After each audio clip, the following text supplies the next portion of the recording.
जो आपकी उन्नति चाहती है, आपसे प्रेम करती है। कुछ नहीं चाहिए माँ को, ना बहुत अच्छे कपड़े चाहिए, ना 56 प्रकार के भोग चाहिए, ना उसको कश्मीर और लंदन घूमने के लिए चाहिए। माँ को सिर्फ अपनी संतान की खुशी, अपनी संतान की उन्नति, संतान का प्यार चाहिए। संतान उसे प्रेम से बोले, बस इतना ही पर्याप्त है।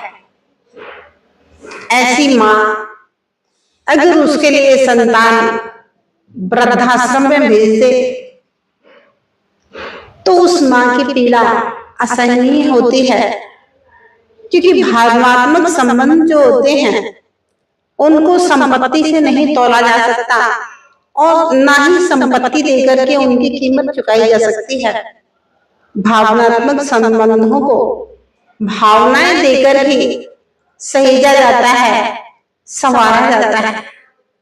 ऐसी माँ, ऐसे पिता जो कि वृद्धाश्रम में भी होते हैं, तीर्थों पर भी होते हैं, सबके साथ बैठते उठते हैं, उनकी चर्चाएं अगर आप सुनेंगे, बेटी की बातें, बेटी की बातें, बहुओं की बातें करके अपना समय गुजारते हैं, तो हे मित्र, अपने जीवन में अपनी माता को, अपने पिता को कभी वृद्धाश्रम में भेजने की बात सोचना भी नहीं, क्योंकि वो जैसे हैं वैसे ही रहेंगे।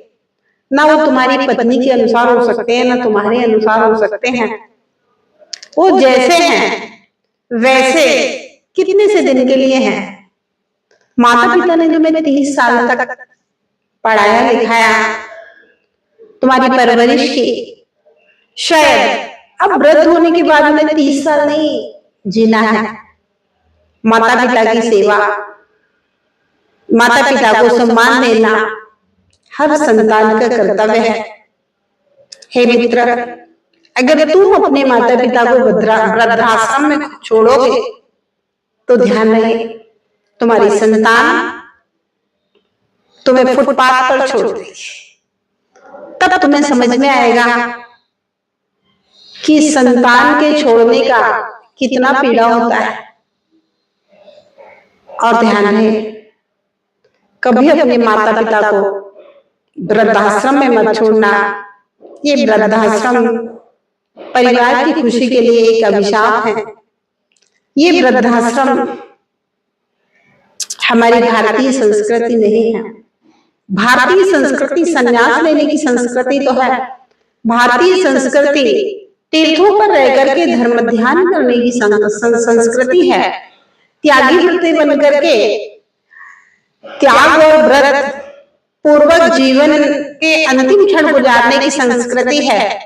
लेकिन जिनके त्याग व्रत संन्यास लेने के परिणाम नहीं है, उनके लिए वृद्धाश्रम में छोड़ने की संस्कृति नहीं है। आप अपना सौभाग्य मानिए कि आप अपने माता पिता के साथ रह रहे हैं, अन्यथा काश तुम्हारे माता पिता ने भी बचपन में तुम्हें छोड़ दिया होता, जैसे तुम आज अपने माता पिता को छोड़ रहे हो।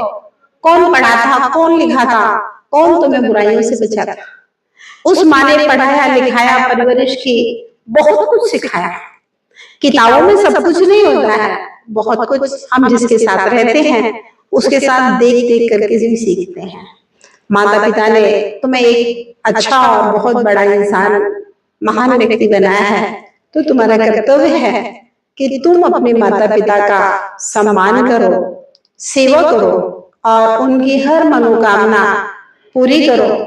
वो तुम्हें उंगली पकड़ करके मंदिर ले गए, तुम उन्हें तीर्थ की यात्रा कराओ। उन्होंने तुम्हें पानी पिलाया है तो तुम भी उन्हें पानी पिलाओ, भोजन कराओ। प्रेम से शाम को सुबह एक बार उनके चरण स्पर्श कर लो।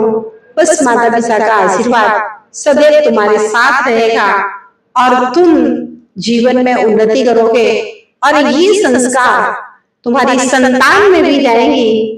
और जब तुम वृद्ध होगे तब तुम्हारी संतान वही व्यवहार करेगी तुम्हारे साथ जो तुम अपने माता पिता के साथ कर रहे हो। और जब तुम्हारी संतान तुम्हारे चरण स्पर्श करेगी, तुम्हें सम्मान देगी, तब तुम चैन से मर सकोगे। अन्यथा आज तुमने अपने माता पिता को सता सता करके मारा है, तुम्हारी संतान भी तुम्हें सता सता करके मारेगी। इसलिए तुम अपने माता पिता का ध्यान रखो और तुम्हारी संतान तुम्हारा ध्यान रखेगी। बस यही परिवार की कर्तव्य है।